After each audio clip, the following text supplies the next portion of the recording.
반복과 진보의 역사입니다. 역사에 대해서 말씀을 드리겠습니다.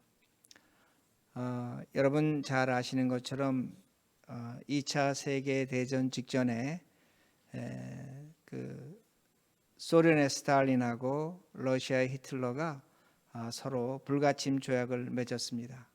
서로 공격하지 말자는 겁니다. 그러면서 소련과 러시아에 있는 나라들을 나눠서 가졌습니다.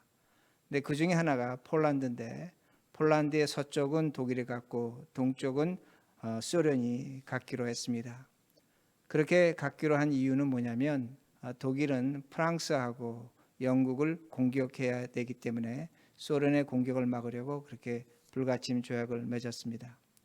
그런데 히틀러가 공산당을 굉장히 싫어했습니다. 그러다 보니까 그 스탈린을 믿지 못해서 폴란드를 공격하게 됩니다. 그 동쪽을 공격하게 됩니다. 그러면서 소련이 독일과 전쟁하게 되고, 그리고 2차 세계대전이 크게 이제 확전되게 됩니다.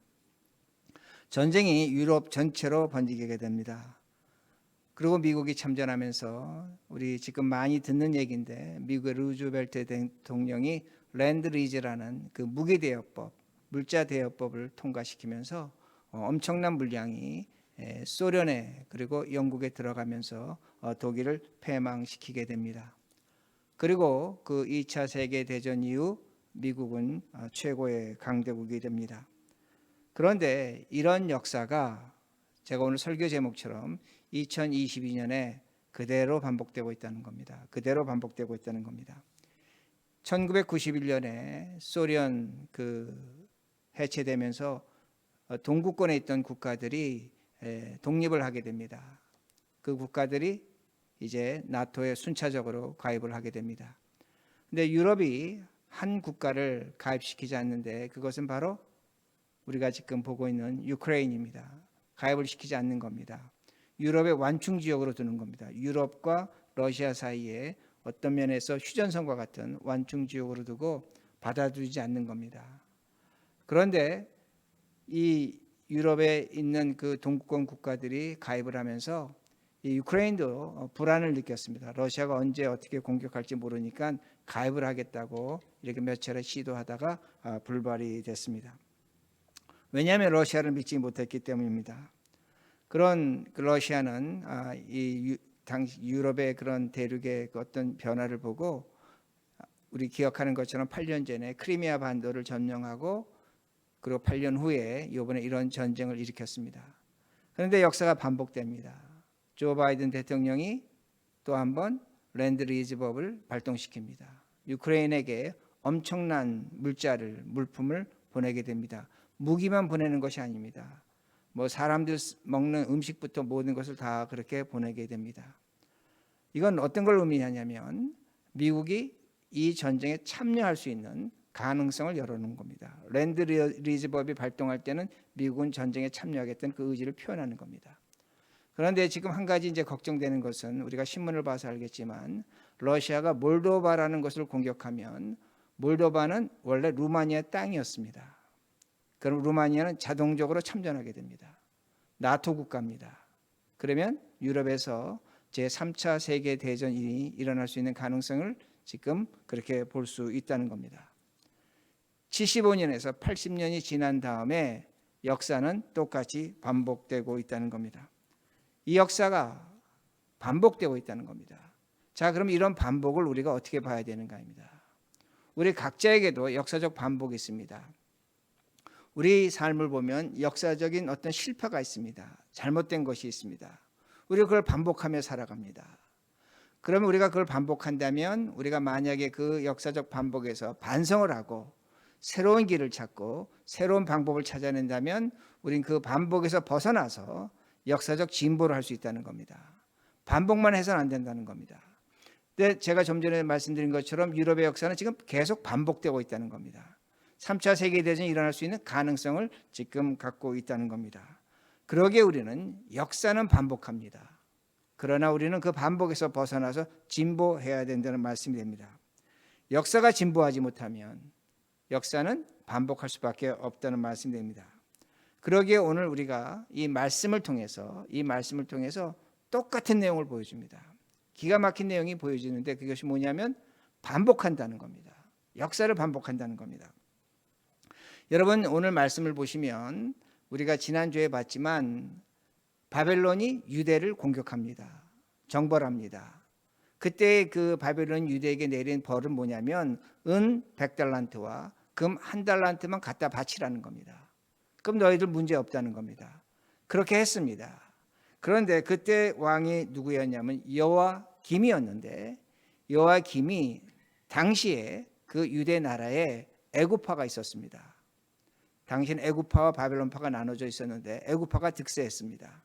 애굽파가 뭐라고 얘기하냐면 저 바벨론은 신흥 강국인데 애굽은 오래된 강국이다. 그러니까 저 애굽을 의지해서 우리가 바벨론으로부터 독립할 수 있다. 독립하자. 그렇게 했던 겁니다. 그 독립을 하려고 하니까 바벨론이 알아챈 겁니다. 자신의 신하 국가가 배신을 하게 된 것입니다. 이러한 배신으로 바벨론은 2차 공격을 하게 됩니다. 2차 공격을 할 때 그 여호야김이 역대서를 보면 바벨론 포로로 끌려갔다가 돌아왔습니다. 근데 오늘 우리가 보는 열왕기하에서는 끌려갔다고 얘기하지는 않습니다. 하여간에 그가 배신했다는 겁니다. 그리고 다시 한번 공격을 당했고 엄청난 피해를 당했습니다. 자, 그런 일이 있었습니다. 그리고 여호야김은 왕을 자리를 지키다가 죽었습니다. 여호야김이 죽은 후에 그의 아들 여호야긴이 왕이 됩니다. 그런데 오늘 본문 10절과 11절입니다. 이제 말씀을 찾겠습니다. 그때에 바벨론 왕이 느부갓네살의 신복들이 예루살렘에 올라와서 그 성을 에워싸니라. 그의 신복들이 에워쌀 때 바벨론의 왕 느부갓네살도 그 성에 이르니. 자, 바벨론 왕이 또 왔습니다. 왜 또 왔는가? 다른 것이 아닙니다. 그 아들이 여호야긴이 왕이 됐는데 또 그 유대 나라에 있는 사람들이 뭐라고 하냐면 신하들이 우리에게는 강력한 애굽이 있다는 겁니다. 저 애굽의 힘을 의지해서 우리가 독립하자는 겁니다. 또 한 번 배신하는 겁니다. 그러니까 아버지가 했던 그 역사적 실수를 아들이 또 한 번 반복하고 있는 것을 그대로 보여줍니다. 역사적 반복을 하고 있다는 겁니다. 근데 성경을 보면 특히 예레미야서에서 그런 말씀이 많이 나오는데 예레미야서 37장을 보면 하나님 뭐라고 말씀하시냐면 유대에게 너희들 바벨론을 배신하지 말라는 겁니다. 애굽을 의지하지 말라는 겁니다. 여러 차례 말씀하십니다. 그래야만 너희들이 망할 것이지만 그래도 산다는 겁니다. 그런데 그렇게 말하는 예레미야를 당시에 애굽에 있는 신하들이 애굽으로 끌고 가서 죽여버렸습니다. 그러니까 지금 이 말씀이 우리에게 뭘 보여주냐면 유대 사람들이 하나님의 음성을 거부하고 있다는 겁니다. 하나님의 음성을 거부하기에 잘못된 역사를 계속적으로 반복하는 겁니다. 아버지가 실수한 역사를 지금 아들에 와서도 똑같이 반복하고 있다는 겁니다. 그러므로 9절에 이렇게 말씀이 나옵니다. 9절, 오늘 말씀 9절입니다. 여호야긴이 그의 아버지의 모든 행위를 따라서 여호와 보시기에 악을 행하였더라. 자, 이 말씀은 제가 지난주에도 아주 길게 설명을 드렸는데 하나님 보시기에 악을 행했다는 것은 뭐냐면 우상을 섬긴다는 겁니다. 하나님께 예배를 드리는 겁니다. 예배를 드리는데 그 예배가 우상 섬기는 것인지 하나님께 섬기는 건지 구분이 안 될 정도로 우상을 섬겼다는 겁니다. 우상 숭배가 하나 문화가 됐다고 제가 그렇게 말씀을 드렸습니다. 자, 이건 어떤 의미가 되냐면 이런 일은 우리에게도 얼마든지 나타날 수 있다는 겁니다. 여호와 보시기에 악을 행했다는 것은 그 사람들 입장에서 유대 백성 입장에서는 하나님께 기도했습니다. 제사 드렸습니다. 예배 드렸습니다. 그러나 하나님께서 우상 숭배라는 겁니다. 이 말씀을 우리에게 그대로 적용하면 오늘 우리가 2022년에 예배 드립니다. 기도합니다. 헌신합니다. 충성합니다. 그런데 우리도 하나님 보시기에 악할 수 있다는 겁니다. 우리도 얼마든지 그렇게 될 수 있다는 겁니다. 우상 숭배가 될 수 있다는 겁니다. 왜 그런가입니다. 여러분, 우리는 어떤 생각을 하면 우리는 예배드리고 기도하고 찬송하고 헌신하고 충성하는 것을 구원받은 증거의 열매라고 말합니다. 맞습니다. 그런데 이것도 우상 숭배가 될 수 있다는 겁니다. 왜 그러냐면 하나님이 보시는 관점과 우리가 보는 관점이 다르다는 겁니다. 우리는 우리의 관점으로 하나님을 이해하려고 합니다. 그럴 수밖에 없습니다. 그러나 하나님이 보시는 관점은 우리와 다르다는 겁니다. 여러분, 이건 사람에게도 나타납니다. 여러분, 사람이 지금 다시 제가 말씀드린 우크라이나하고 러시아가 전쟁하는데 똑같은 하나님 믿습니다. 똑같은 러시안 옥소덕스입니다. 똑같은 종교입니다. 하나도 틀리지 않습니다. 건물 모양부터 예배 내용이 똑같습니다. 그런데 똑같은 하나님 믿는데 러시아에서 푸틴은 메시아입니다. 그런데 우크라이나에서는 뭐가 됩니까? 적그리스도가 된다는 겁니다. 여러분, 이거는 사람이 하나님을 바라보는 입장과 사람이 사람 바라보는 입장이 이렇다는 겁니다. 우리는 우리 생각으로 예배드립니다. 우리 입장에서 하나님을 바라본다는 말씀이 됩니다. 우리가 그러게 하나님 보시기에 악하다고 하는데 하나님의 선을 찾는 것이 결코 쉽지 않다는 겁니다. 우리 각자 입장에서 하나님을 믿고 있다는 겁니다. 교회 출석하고 예배하고 기도하고 모든 걸 열심히 한다고 할지라도 그 모든 것이 하나님의 뜻에 따르는 것인지 우리가 올바른 판단을 해야 된다는 겁니다. 우리는 그렇게 하면 하나님 뜻에 맞췄다고 생각합니다. 여러분, 이건 어떤 의미가 되냐면 우상 숭배하는 자, 하나님을 우상 숭배하는 자들도 똑같이 그렇게 수 있다는 겁니다. 여러분들에게 예배해 보려는 의지를 꺾으려는 것이 아닙니다. 기도하려는 의지를 꺾으려는 것이 아닙니다. 우리 기도하고 예배 드려야 되는데 우리가 하나님 보시기에 선한 예배와 기도가 되어야 되는데 우리도 자칫 잘못하면 하나님 보시기에 선한 예배와 기도가 되지 않을 수 있다는 것을 분명히 기억해야 된다는 겁니다. 이렇게 되면 우리의 역사는 반복되는 겁니다. 결코 진보하지 못한다는 겁니다. 그러면 우리가 질문해 봐야 되죠. 우리가 정말로 하나님 보시기에 선한 예배가 되고 하나님 보시기에 기뻐하는 기도가 되고 하나님이 원하시는 헌신과 충성을 우리가 만들어낼 수 있는가입니다. 있습니다. 그건 오로지 하나입니다. 성경은 다른 것으로 가르쳐주지 않습니다. 그것은 뭐냐면 예수님의 십자가를 역사적 사건에서 찾는 겁니다. 십자가만이 우리가 올바른 예배와 기도가 되고 하나님 보시기에 선한 것입니다. 제가 왜 십자가라고 말씀드리냐면 십자가에서 하나님의 힘이 나타나기 때문입니다. 여러분, 예수님이 십자가에 달리시기 전에는 하나님의 아들로서 기적과 능력을 행하셨습니다. 죽은 자를 살리셨습니다. 오병이어 기적을 행하셨습니다. 무리를 걸으셨습니다. 하나님의 막강한 힘이 예수 그리스도를 통해서 나타났습니다. 엄청난 힘이 나타난 겁니다. 그런데 그 예수님이 십자가에 죽으셨습니다. 십자가에 죽으실 때 제가 여러 차례 설명드렸지만 사람으로 죽으셨습니다. 가장 파워레스, 세상에서 가장 힘이 있는 자가 가장 힘없이 죽으셨습니다. 가장 맥없이 죽으셨다는 겁니다. 십자가에선 예수님의 힘이 전혀 나타나지 않았습니다. 우리처럼 죽었습니다. 하나님의 아들이지만 밑에서 너가 하나님의 아들이면 내려오라고 했지만 예수님은 가장 힘없이 십자가에서 죽으셨다는 겁니다. 이것이 십자가의 이중성입니다. 그런데 십자가는 신비한 게 뭐냐면 그 십자가에서 예수님이 부활하셨습니다. 부활하고 죽음을 이기셨습니다.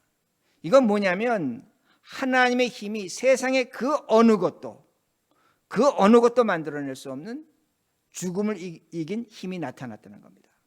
그러니까 지금 제가 뭘 말씀드리냐면 가장 강력한 힘이 어디서 나타났냐? 예수님이 십자가에 죽고 부활하심으로 나타났다는 겁니다. 그러게 제가 다시 설명합니다. 십자가 전에는 예수님에게 하나님의 힘이 있었습니다. 파워풀했습니다. 십자가에서는 예수님이 파워레스, 힘이 없었습니다. 그러나 부활하시고 난 후에 예수님에게 가장 인간이 만들어낼 수 없고 하나님만이 줄 수 있는 그 생명의 힘이, 부활의 힘이 나타났다는 겁니다. 인류 역사에 이런 힘이 없었다는 겁니다. 제가 왜 이렇게 힘을 강조하냐면 우리가 하나님 보시기에 선한지 악한지는 오로지 한 군데입니다. 십자가에서만 나타납니다. 여러분, 예배하고 찬송하고 기도하고 중요하죠. 그것으로 내가 하나님 앞에 선하다? 우리 교회 역사에서 얼마나 그런 일이 많았습니까? 우리 어렸을 때 얼마나 많은 이단들이 있었습니까? 얼마나 많은 은혜를 베풀었습니까? 얼마나 많은 신비한 능력을 행했습니까? 그런데 얼마나 많은 가짜가 있었는가입니다. 그러니까 하나님의 힘은 어디서 결정되냐면 우리가 선한지 악한지는 십자가에서 결정된다는 말씀이 됩니다. 우리도 똑같습니다. 예수님과 똑같습니다.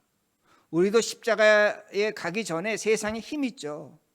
돈이 있죠. 건강이 있죠. 명예 있죠. 자존심 있죠. 재주 있죠. 능력 있죠. 그러나 우리도 십자가에 달려보면 가장 파워레스합니다. 힘이 없습니다.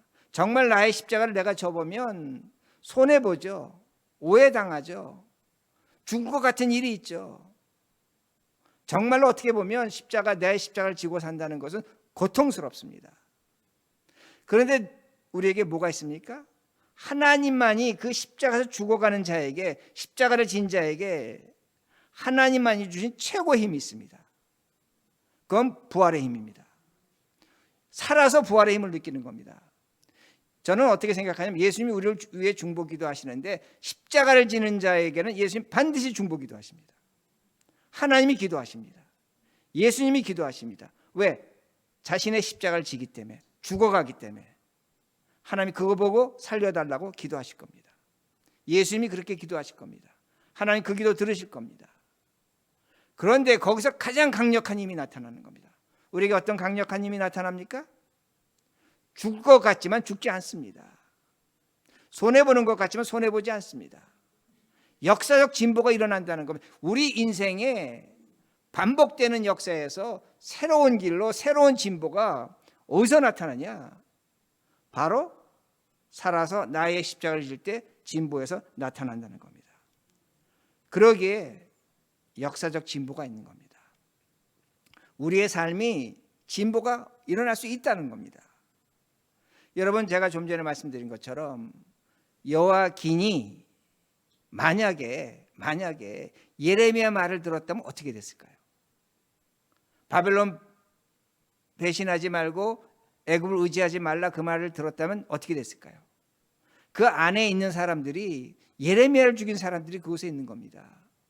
각종 모략을 하고 아마 왕이지만 암살하려고 했을지도 모를 겁니다. 그는 자신의 십자가, 하나님 말씀대로 산다는 것이 엄청난 고통이 되고 손해보고 자칫 잘못하면 암살당할 수 있을 그럴 자리도 생각했을 것입니다. 그러기에 십자가를 포기한 겁니다. 그러기에 그에게 나타난 것이 뭡니까? 반복되는 역사입니다. 진보는 나타나지 않는 겁니다. 그러기에 그의 신앙이 하나님 보시기에 악하다는 것을 우리가 알 수 있는 것이 12절과 13절입니다. 12절과 13절. 유다의 왕 여호와긴이 그의 어머니와 신복과 지도자들과 내시들과 함께 바벨론 왕에 나아가며 왕이 잡으니 때는 바벨론 왕 8째라. 포로가 됐습니다. 13절. 그가 여호와의 성전의 모든 보물과 왕궁의 보물을 집어내고 또 이스라엘의 왕 솔로몬이 만든 것 곧 여호와의 성전의 금그릇 다 파괴하였으니 여호와의 말씀과 같이 되었더라. 뭐가 나타났습니까? 성전이 파괴됐습니다. 여러분, 저 보세요. 우리가 나의 십자가를 지지 않으면 우린 세상의 포로 됩니다. 예수를 믿지만 나의 십자가를 감당하지 않으면 세상의 포로가 된다는 겁니다. 그리고 우리가 나의 십자가를 지지 않으면 우리 안에 계신 성전 하나님이 사라집니다. 성전이 파괴됩니다. 이걸 우리가 성경에서 분명히 볼 수 있다는 겁니다. 여러분, 나의 십자가가 없는 사람은 교회에 오면 십자가 있습니다. 세상에서 나의 십자가 없는 사람은 교회 오면 십자가 있습니다. 찬송합니다. 예배합니다. 기도합니다. 신자로서 할 것 다 합니다. 근데 세상에 나가면 자신의 십자가가 없는 겁니다. 세상 사람과 똑같이 사는 겁니다. 그러면 어떻게 됐습니까? 뭐가 문제입니까? 그 안에 성전이, 하나님이 계신 성전이 파괴된 상태라는 겁니다. 저 말씀에 비춰보면. 그러면 그가 교회에서 드리는 예배와 기도와 찬송과 헌신이 하나님 보시기에 악할 수 있다는 겁니다. 제가 악하다고는 하진 않겠습니다. 말씀에 비춰보면 악할 수 있다는 겁니다. 그런데 세상에서 자신의 십자가가 있습니다. 교회 와서 예배 드리고 기도합니다. 그러면 그 사람의 예배는 예배입니다. 그 사람의 기도는 기도라는 말씀이 됩니다. 그의 언어와 행동과 말씀이 태도가 구분이 되는 겁니다. 거룩이 나타나는 겁니다. 그러면 그 안에 성전은 하나님은 살아계신 겁니다. 그야말로 신자입니다. 그야말로 하나님 보시기에 선하다는 말씀이 됩니다. 그러기에 우리가 이런 역사적 개념을 가져야 됩니다. 예수 믿는 거 중요하죠. 신앙생활하는 거 중요하죠. 그러나 우리 신앙의 최종적 잣대는 뭐냐? 십자가입니다. 나의 십자가입니다. 여러분, 예수님의 그 오심으로 세상 역사가 변했다고 말합니다. 그러기에 우리가 역사를 나눌 때 AD, Anno Dominion, BC, Before Christ로 그렇게 나눕니다. 그러기에 예수님이 역사의 주인이라고 그렇게 말합니다. 그런데 그거는 상식적인 겁니다. 우리가 정말로 예수님을 나의 십자가로 나의 삶에 적용시키면 우리의 삶의 질적 변화가 나타나는 겁니다. 달라지는 겁니다. 다른 생각할 수 있는 겁니다. 얼마든지 다르게 살아갈 수 있다는 겁니다.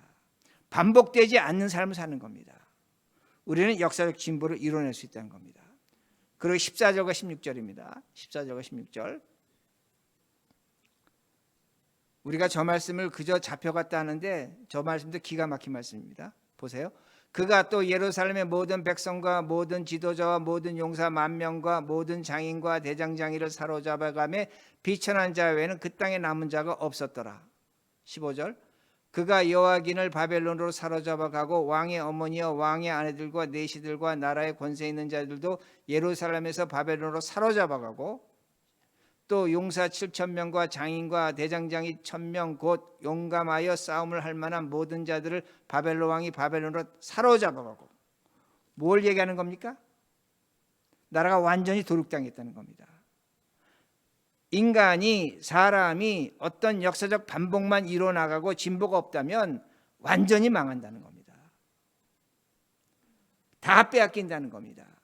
우리가 정말로 우리 삶에서 무언가 이뤄내고 뭔가 갖추려고 뭔가 또한 당당하게 살면 여러분 십자가 외에는 길 없습니다. 십자가 외에는 길 없다는 겁니다. 그런데 문제가 뭔 줄 아십니까? 저 말씀이 25장 가면 또 나옵니다. 계속 유대의 왕들은 마지막 왕까지 반복을 하는 겁니다. 어떤 반복을 하냐면 바벨론을 배신합니다. 참 기가 막힙니다. 그것이 아버지가 있는데 또 하는 겁니다. 계속하는 겁니다. 그러니까 이 사람이 자신의 십자가를 갖추지 않으면 끝없이 역사의 반복을 이뤄냅니다. 진보하지 못한다는 겁니다. 그리고 17절 보세요. 17절. 바벨론 왕이 또 여호와긴의 숙부 마따냐를 대신하여 왕으로 삼고 그의 이름을 고쳐 시드기라 하였더라. 자, 그런데 여러분 성경 보시면 19절과 20절 한번 찾아보시기 바랍니다. 어떤 말씀이 또 나오나? 19절과 20절. 제가 읽습니다. 19절과 20절. 그가 여호와김의 모든 행위를 따라 여호와 보시기에 악을 행한지라. 이것도 똑같죠. 그 다음입니다. 여호와께서 예루살렘과 유다를 진노하심이 그들을 그 앞에 쫓아내기까지 이르렀더라. 시드기야가 누구를 배반해요? 바벨론 왕을 배반하니라. 그러니까 완전히 나라가 망하는 겁니다. 이것으로 유대는 망한다는 겁니다. 그러니까 사람이 자신의 십자가를 잊으면 끝없이 반복하는 겁니다. 하나님 말씀과 끝없이 대적하는 겁니다. 그리고 완전히 나라가 망합니다. 유대가 망한다는 겁니다. 역사의 진보가 없습니다. 왜? 반복하기 때문에. 그러므로 우리는 새로운 역사의식을 갖춰야 된다는 겁니다. 여러분, 우리가 2022년 역사 속에 살아갑니다. 오늘도 역사적인 날입니다. 이 역사 속에 살아가는데 우리가 정말로 잘못된 역사를 반복하지 않으려면 나의 십자가를 감당해야 됩니다.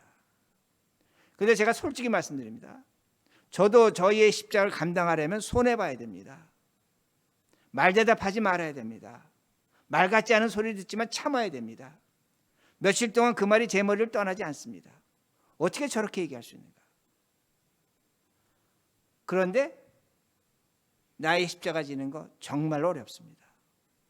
여러분, 예수님은 십자가를 지실 능력이 있습니다. 하나님이시기 때문에. 그런데 제가 지금까지 우리가 나의 십자가 했는데 우리 중에 누가 나의 십자가 지려고 하겠습니까? 저부터도 목사부터도 그 십자가가 힘들고 고통스러운데, 어려운데, 죽을 것 같은데, 망할 것 같은데. 그런데 여러분들, 이것이 선택이라는 겁니다. 제가 왜 선택이라고 말씀드리냐면 우리는 잘못된 역사의 반복에서 벗어나지 못하면 끝까지 불행할 겁니다. 행복하지 못할 겁니다. 오늘 성경이 보여주는 것처럼 우리가 읽었지만 완전히 나라가 망한 겁니다. 도륙을 당하는 겁니다. 비천한 자만 남는 겁니다. 그리고 어떻게 됐습니까? 우리가 나의 십자가를 지지 못하면 우리는 하나님과 충돌할 수밖에 없습니다. 하나님 말씀대로 살지 못하기 때문에 죄의식에 살아갈 수밖에 없고 기쁨과 감사는 사라질 것이고 우린 돈과 명예를 놓고 살아갈 겁니다. 예수 믿어도 돈과 명예가 중요하게 된다는 겁니다. 역사적 진보를 이뤄내지 못한다는 겁니다. 그러기에 우리가 냉정한 판단을 하셔야 됩니다. 어떤 판단을 하셔야 되냐면 나의 십자가를 선택할 것인지, 그렇지 않으면 내가 이렇게 반복되는 삶을 살 것인지 우린 선택해야 됩니다. 그런데 제가 참 한 가지 강조하는 것은 뭐냐면 우리가 나의 십자가를 생각할 때 저는 100% 확실합니다. 예수님이 우리를 위해서 중보기도 하실 것입니다. 왜? 십자가를 졌기 때문에. 그 아픔과 그 고통과 그 자리가 어떻다는 것을 예수님이 이미 경험하셨기 때문에 분명히 기도하실 것입니다. 그 기도 속에서 우리는 뭘 얻냐? 부활을 얻는 겁니다. 우리의 힘으로 그 십자가를 이기는 것이 아니라 지긴 졌지만 하나님의 힘으로 이겨낸다는 겁니다. 그러기에 우리가 오늘 본문에 나오는 유대인들처럼 완전히 망할 것인지, 그렇지 않으면 우리가 완전히 망하는 자리에서 새롭게 설 것인지 선택하셔야 됩니다. 그건 여러분의 선택입니다. 하나님이 은혜 주셔서 나를 자연스럽게 만들어준다? 저는 그런 법 성경에 없다고 생각합니다. 왜? 예수님도 십자가 선택했는데 우리가 십자가 선택하지 않고 자연스럽게 잘 된다? 그런 법은 없습니다. 그건 우상입니다. 그러기에 우리가 감사할 것은 뭐냐면 내가 십자가를 선택한다면 예수님은 우리를 위해 중보기도 하실 것이고 그 자리에서 우리는 살아날 길이 열릴 것이고 우리는 진보할 것입니다. 반복하지 않을 것이라는 겁니다. 그러기에 오늘 말씀을 통해서 나의 십자가를 찾으시고 그 십자가를 선택하시고 그 십자가를 통해서 하나님의 힘을 여러분의 삶에서 체험하시는 우리 모두가 되기를 간절히 바랍니다.